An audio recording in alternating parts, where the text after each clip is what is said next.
विद्यार्थी मित्रांनो नमस्ते। मागील वेळेस आपण वर्तुळ या प्रकरणाचा अभ्यास सुरू केला होता। त्यातील माहितीचा जो भाग आहे तो भाग मी तुम्हाला समजून सांगितला होता। त्यानंतर या प्रकरणातील एक प्रमेय जो आहे तो प्रमेय आपण अभ्यासणार आहोत। त्यानंतर या प्रकरणातील जी उदाहरणे आहेत ती उदाहरणे आपण अभ्यासणार आहोत।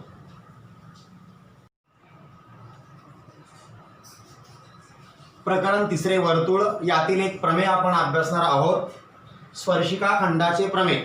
याच्या अगोदर या प्रमेयाची माहिती मी तुम्हाला सांगितलेली आहे। प्रमेयाचे विधान आहे वर्तुळाच्या बाह्य भागातील बिंदूपासून वर्तुळास काढलेले स्पर्शिका खंड एकरूप असतात। म्हणजे वर्तुळाच्या बाह्य भागात एक बिंदू दिलाय तुम्हाला आणि त्यापासून वर्तुळास काढलेले स्पर्शिका खंड एकरूप असतात। बघा आता हे प्रमेय झाला आणि मग त्याच्यामुळे आपल्याला हा प्रमेय 5 भागांमध्ये सोडवावा लागेल। पहिलं त्याची आकृती, पक्ष, साध्य, रचना आणि सिद्धता। तर सर्वात महत्त्वाची जी आहे ती आकृती। मग आपण पहिल्यांदा आकृती काढूया।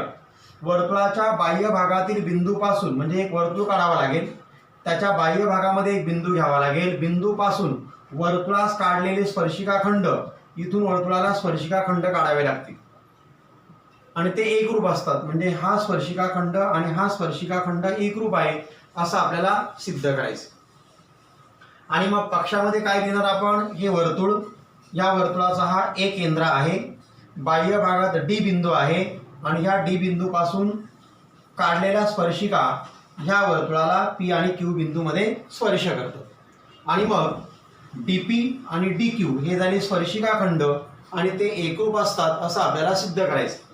आणि मग पक्षामध्ये ए हा वर्तुळाचा केंद्रबिंदू आहे, डी या बाह्य बिंदूपासून वर्तुळास काढलेल्या स्पर्शिका पी व क्यू बिंदूत स्पर्श करतात। वर्तुळास काढलेल्या स्पर्शिका पी व क्यू बिंदूत स्पर्श करतात। आणि तुम्हाला सिद्ध करायला सांगितले त्यांनी का हा जो स्पर्शिका खंड आहे म्हणजे हा रेख डीपी आणि हा रेख डी क्यू हा दुसरा स्पर्शिका खंड हे एकरूप आहे।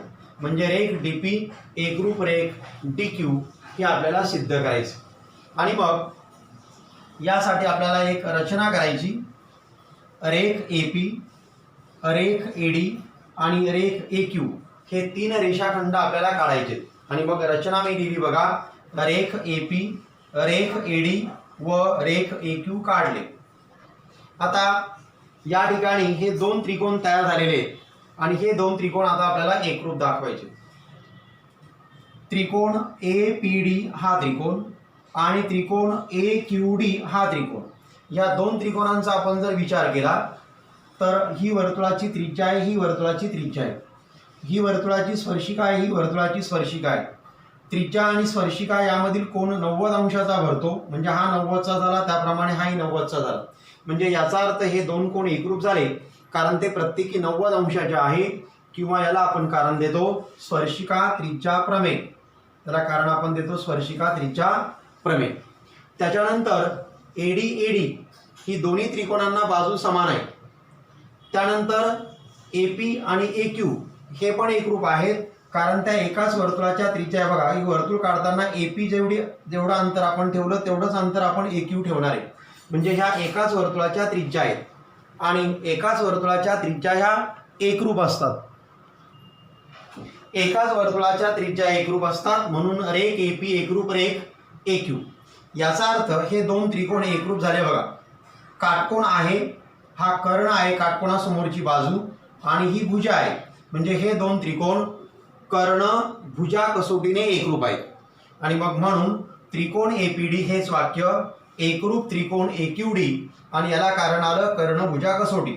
म्हणजे हे 2 त्रिकोण कर्णभुजा कसोटीने एकरूप झाले। 2 त्रिकोण जर एकरूप झाले तर उरलेले संगत घटक एकरूप येणार आहे। मग या त्रिकोणाची उरलेली बाजू आहे डीपी आणि या त्रिकोणाची उरलेली बाजू आहे डी क्यू। म्हणजे रेख डीपी एकरूप रेख डी क्यू, रेख डीपी एकरूप रेख डी क्यू हे तुम्हाला मिळालं। याला कारण आलं एकरूप त्रिकोणांच्या संगत भुजा। आणि मग आपलं जे साध्य होतं ते साध्य रेख डीपी एकरूप रेख डी क्यू असंच होतं आणि हे साध्य आपल्याला मिळालं। आणि मग यावरून प्रमेय सिद्ध झाले। यानंतर आपण या प्रकरणातील पहिलं उदाहरण घेतोय 1/55. 1/55 क्रमांकाचं उदाहरण, त्याची मी आकृती काढलेली आहे. प्रश्न मी वाचतो बघा. सोबतच्या आकृतीत केंद्र सी असलेल्या वर्तुळाची त्रिज्या 6 आहे. रेषा ए बी या वर्तुळाला बिंदू ए मध्ये स्पर्श करते. या माहितीवरून खालील प्रश्नांची उत्तरे द्या. पहिला प्रश्न, कोन सी ए बीचे माप किती अंश आहे का? दुसरा प्रश्न, बिंदू सी हा रेषा ए बी पासून किती अंतरावर आहे का? जर डिस्टन्स ए बी बरोबर 6 सेमी तर डिस्टन्स बी सी काढा. हा तिसरा प्रश्न आहे. आणि चौथा प्रश्न विचारला आहे, कोन ए बी सीचे माप किती अंश आहे आणि का? एकूण 4 प्रश्न तुम्हाला त्यांनी विचारलेले आहेत. ही आकृती तुम्हाला दिलेली आहे. बिंदू सी हा वर्तुळाचा केंद्रबिंदू आहे.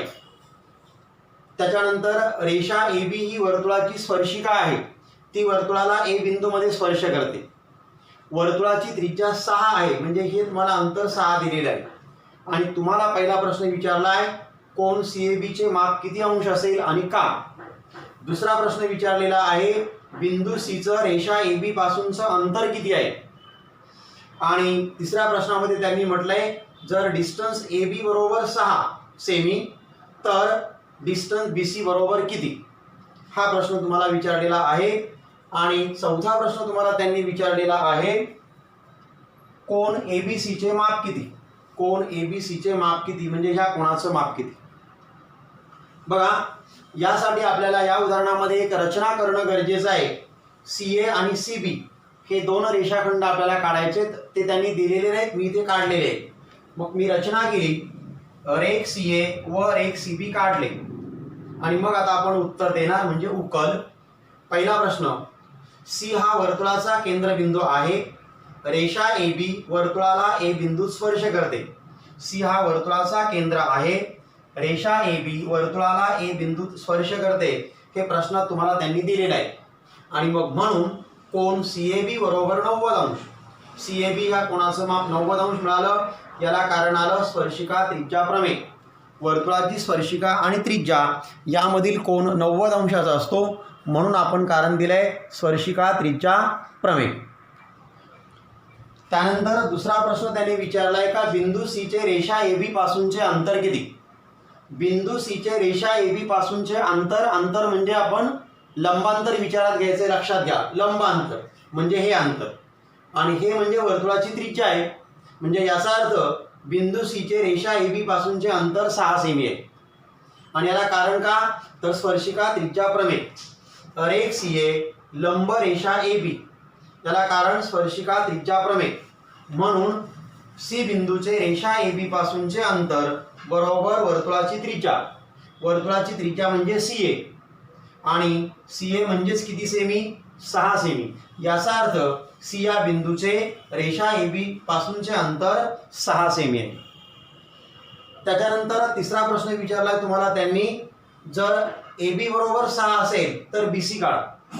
आणि मग सी हा वर्तुळाचा, तिसरा भाग बघा, सी हा वर्तुळाचा केंद्र आहे. रेषा ए बी वर्तुळाला ए बिंदूत स्पर्श करते. रेषा ए बी वर्तुळाला ए बिंदूत स्पर्श करते, प्रश्नात त्यांनी दिलेले आहे. म्हणून कोन सी ए बी बरोबर 90 अंश. म्हणून कोन सी ए बी हा 90 अंशाचा मिळालेला आहे त्रिकोण सी ए बी मध्ये. आणि मग खाली वाक्य आपण लिहिलंय, त्रिकोण सी ए बी मध्ये. म्हणून त्रिकोण सी ए बी या त्रिकोणामध्ये कोन सी ए बी बरोबर 90 अंश, म्हणजे हा जो कोण आहे सी ए बी 90 अंशाचा मिळालेला आहे. आणि मग कोन सी ए बी 90 अंशाचा मिळाला तर आपल्याला या ठिकाणी पायथागोरसचा प्रमेय वापरता येईल. आणि मग म्हणून हा कर्ण झाला बघा बी सीचा वर्ग बरोबर सी एचा वर्ग अधिक ए बीचा वर्ग. बी सीचा वर्ग बरोबर सी एचा वर्ग अधिक ए बीचा वर्ग. सी एची किंमत आहे 6, 6चा वर्ग वर्तुळाची त्रिज्या आहे. ए बीची किंमत पण त्यांनी 6 दिली, म्हणजे 6चा वर्ग. 6चा वर्ग 36 अधिक 6चा वर्ग 36, 36, 36 झाले 72. म्हणजे बी सीचा वर्ग बरोबर तुम्हाला मिळाले 72. बी सी वर्गाची किंमत आपल्याला 72 मिळालेली आहे. आणि मग दोन्ही बाजूंची वर्गमुळे घेऊन आपल्याला बी सी वर्गाचं वर्ग मिळालं आहे बी सी. 72 हा कुणाचाच वर्ग नाही आहे, म्हणजे वर्गमुळात लिहिणार आपण 72 बरोबर वर्गमुळात 36 गुणिले 2 72चे अवयव पाडायचे, ते मिळाले 36 गुणिले 2 36 दुणे 72 36चं वर्गमूळ निघतं 2चं निघत नाही 36चं वर्गमूळ आलं 6 आणि 2चं निघत नाही म्हणजे वर्गमुळात 6 याचा अर्थ BCची किंमत आपल्याला मिळालेली आहे 6 वर्गमुळात 2 सेमी आणि अशा प्रकारे हा तिसरा प्रश्न आपण सोडवू शकतो। त्यानंतर यातील चौथा उपप्रश्न कोण ABCचं माप तुम्हाला काढायला सांगितलेले ही आकृतीकडे मी बाजूला काढली बघा। त्रिकोण CAB मध्ये कोण CAB बरोबर 90 अंश स्पर्शिका त्रिज्या प्रमेय अगोदर आपण सिद्ध केलेले। त्याच्यानंतर CA बरोबर AB या दोन्ही किमती सारख्याच आहेत। CA बरोबर 6 दिले आणि AB बरोबर पण 6 दिलेले म्हणजे CA बरोबर AB याला कारण आलं प्रत्येकी 6 सेमी आणि मग हा काटकोन त्रिकोण आहे, ह्या काटकोन त्रिकोणाच्या दोन बाजू सारख्याच आहेत याचा अर्थ हा काटकोन त्रिकोण झालाय समद्विभुज काटकोन त्रिकोण आणि मग म्हणून त्रिकोण CAB हा समद्विभुज काटकोन त्रिकोण आहे आणि समद्विभुज काटकोन त्रिकोणामधील जे लघुकोन असतात ते 45 अंशाचे असतात म्हणजे कोण ABC 45 अंश आहे, कोण ACB पण 45 अंश आहे। त्यांनी तुम्हाला विचारले कोण ABCचं माप काढा तर कोण ABCचं माप आपल्याला मिळालेलं आहे 45 अंश। त्याच्यानंतर पुढील प्रश्न 355 या प्रश्नाची मी आकृती इथे फळ्यावर काढलेली आहे, तो प्रश्न मी वाचतो, तुम्ही तुमच्या पुस्तकात पाहिजे। रेख RM आणि रेख RN हे केंद्र O असलेल्या वर्तुळाचे स्पर्शिकाखंड आहेत। रेख OR हा कोण MRN आणि कोण MON या दोन्ही कोणांचा दुभाजक आहे हे सिद्ध करा। बघा रेख RM आणि रेख RN हे O केंद्र असलेल्या वर्तुळाचे स्पर्शिकाखंड तुम्हाला त्यांनी दिलेले आहेत आणि त्यांनी विचारलेलं आहे की रेख OR जो आहे हा रेख OR कोण MRN आणि कोण MON या दोन्ही कोणांना दुभागतो। म्हणजे दुभागणे म्हणजे दोन सारखे कोण होणे, म्हणजे ह्या दोन कोणांची मापं सारखीच आहे, हा आणि हा, त्याचबरोबर ह्या दोन कोणांची मापे सारखी आहे म्हणजे तुम्ही हे दोन कोण एकरूप दाखवणं गरजेचे, हे दोन कोण एकरूप दाखवणं गरजेचे। आता ही वर्तुळाची स्पर्शिका ही त्रिज्या आहे म्हणजे यामध्ये कोण 90 चा आला, त्याप्रमाणे ही स्पर्शिका ही त्रिज्या म्हणजे यामधील कोण 90 चा आला। रेख RM आणि रेख RN हे केंद्र O असलेल्या वर्तुळाचे स्पर्शिकाखंड आहेत, प्रश्नात त्यांनी तुम्हाला दिलेले आहेत। म्हणून त्रिकोण OMR व त्रिकोण ONR मध्ये कोण OMR हा कोण आणि कोण ONR हा कोण हे दोन्ही कोण एकरूप झाले कारण स्पर्शिका त्रिज्या प्रमेयाने हे कोण 90 अंशाचे होतात। त्याच्यानंतर रेख OR एकरूप रेख OR सामायिक बाजू आहे, दोघांना पण सामायिक भुजा। त्याच्यानंतर रेख OM एकरूप रेख ON या एकाच वर्तुळाच्या त्रिज्या आहेत म्हणजे याचा अर्थ हा त्रिकोण आणि हा त्रिकोण कर्ण भुजा कसोटीने एकरूप होतात म्हणजे हे दोन्ही त्रिकोण कर्ण भुजा कसोटीने एकरूप झाले। हा काटकोन आहे, काटकोनासमोरची बाजू कर्ण आणि ही भुजा म्हणजे दोन्ही त्रिकोण कर्ण भुजा कसोटीने एकरूप झाले। जर दोन त्रिकोण एकरूप झाले तर उरलेले संगत घटक त्यांचे एकरूप होणार आहे म्हणजे ह्या एका रेघेसमोरचा जो कोण आहे तो हा मिळाला MRO, या एका रेघेसमोरचा कोण हा मिळाला NRO म्हणजे कोण MRO एकरूप कोण NRO हे तुम्हाला मिळालेला आहे। कोण MRO एकरूप कोण NRO याला कारण एकरूप त्रिकोणांचे संगत कोण। त्याचप्रमाणे कोण MOR सामायिक बाजू आणि त्रिज्या यामधील कोण, सामायिक बाजू आणि त्रिज्या यामधील कोण म्हणजे कोण MOR एकरूप कोण NOR, कोण MOR एकरूप कोण NOR एकरूप त्रिकोणांचे संगत कोण। ह्या कोणांची जोडी एकरूप झाली, याही कोणांची जोडी एकरूप झाली, याचा अर्थ रेख OR हा कोण MRN चा दुभाजक आहे, त्याचप्रमाणे रेख OR हा कोण MON चा दुभाजक आहे म्हणजेच रेख OR हा कोण MRN व कोण MON या दोन्ही कोणांचा दुभाजक आहे आणि तो त्या दोन्ही कोणांचा दुभाजक आहे असंच आपल्याला त्यांनी विचारलेलं आहे। त्यानंतर पुढील प्रश्न 3/84 प्रश्न मी वाचतो, आकृती फळ्यावर काढलेली आहे। सोबतच्या आकृतीत बिंदू एम वर्तुळ केंद्र आणि रेख के एल हा स्पर्शिका खंड आहे. जर एम के बरोबर 12 के एल बरोबर 6 वर्गमुळात 3 तर पहिला प्रश्न विचारला आहे वर्तुळाची त्रिज्या काढा आणि दुसरा प्रश्न विचारला आहे कोन के आणि कोन एम यांची मापे ठरवा. ही आकृती तुम्हाला त्यांनी दिलेली आहे. बिंदू एम हा वर्तुळाचा केंद्रबिंदू आहे. के एल हा स्पर्शिका खंड तुम्हाला त्यांनी दिलेला आहे. एम के बरोबर 12 के एल बरोबर 6 वर्गमुळात 3 तर वर्तुळाची त्रिज्या काढा म्हटले. वर्तुळाची त्रिज्या म्हणजे एम एलची किंमत काढायची.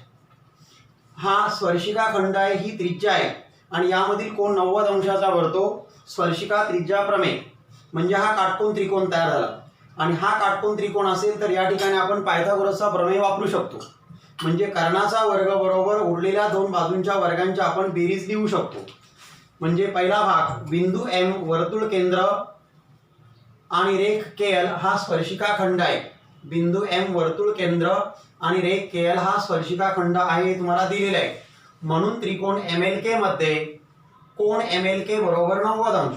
त्रिकोण एम एल के मध्ये कोन एम एल के बरोबर 90 अंश स्पर्शिका त्रिज्या प्रमेय.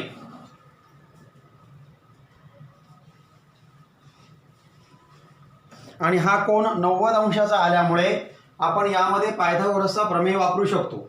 काटकोनासमोरची बाजू म्हणजे कर्ण म्हणजे एम केचा वर्ग बरोबर के एलचा वर्ग अधिक एम एलचा वर्ग कारण पायथागोरसचे प्रमेय. एम केची किंमत 12 12चा वर्ग बरोबर के एलची किंमत 6 वर्गमुळात 3 कंसाचा वर्ग अधिक एम एलचा वर्ग माहीत नाही आपल्याला. 12चा वर्ग 144 बरोबर 6चा वर्ग 36 गुणिले वर्गमुळात 3चा वर्ग फक्त 3 अधिक एम एलचा वर्ग. 144 बरोबर 36 आणि 3चा गुणाकार केला का तो येतो 108 आणि अधिक एम एलचा वर्ग. आणि मग ते 108 इकडे आले की वजा होणार आहे म्हणजे 144 वजा 108 बरोबर एम एलचा वर्ग. ही वजाबाकी केली की 36 येते बरोबर एम एलचा वर्ग. आणि मग म्हणून दोन्ही बाजूंची वर्गमुळे घेऊन एम एल बरोबर 6 36चं वर्गमूळ तुम्हाला 6 मिळालं. आणि एम एल ही त्या वर्तुळाची त्रिज्या आहे. याचा अर्थ त्या वर्तुळाची त्रिज्या 6 आहे. अशा प्रकारचं वाक्य आपल्याला शेवटी लिहायचं आहे. त्याच्यानंतर दुसऱ्या भागामध्ये तुम्हाला त्यांनी विचारलेलं आहे कोन के आणि कोन एम त्या दोन कोणांची मापं तुम्हाला विचारलेली आहे. त्रिकोण एम एल के मध्ये कोन एम एल के बरोबर 90 अंश आपण इथे अगोदर सांगितलंय बघा. एम एल बरोबर 6 ही किंमत मिळवलेली आहे. के एल बरोबर 6 वर्गमुळात 3 त्यांनी दिलेली आहे. एम के बरोबर 12 ही किंमत त्यांनी दिलेली आहे. आता 6 आणि 12चा आपण जर विचार केला तर 6 12च्या निम्मे आहे म्हणजे 6 बरोबर 1/2 गुणिले 12. 6 बरोबर 1/2 गुणिले 12 आणि 6 वर्गमुळात 3 हे 12च्या वर्गमुळात 3/2 पट आहे. इथे भाग दिला तर बघा बेके बे बेसक 12 म्हणजे 6 वर्गमुळात 3 परत आले म्हणजे 6 वर्गमुळात 3 12च्या वर्गमुळात 3/2 पट आहे. आता इकडे 6 12च्या 1/2 आहेत निम्मे आहेत. 6 म्हणजे एम एल बरोबर 1/2 12 म्हणजे एम के म्हणजे एम एल एम केच्या निम्मा आहे. त्याचप्रमाणे इकडे 6 वर्गमुळात 3 म्हणजे के एल बरोबर वर्गमुळात 3/2 गुणिले 12 म्हणजे एम के म्हणजे के एलची किंमत एम केच्या वर्गमुळात 3/2 पट आहे.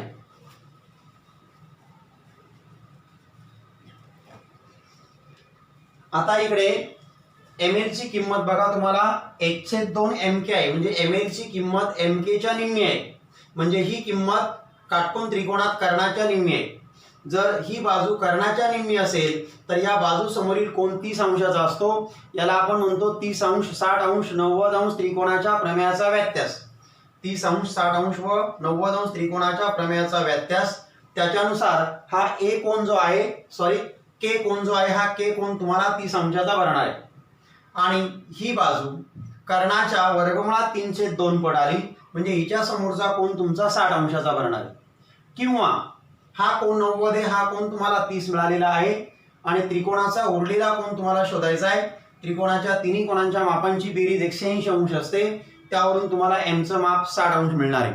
अशा प्रकारे हे जे दोन कोन आहेत ह्या दोन कोणांची मापे आपल्याला 30 अंश, 60 अंश व 90 अंश त्रिकोणाच्या प्रमेयाचा व्यत्यास वापरून मिळविता येईल.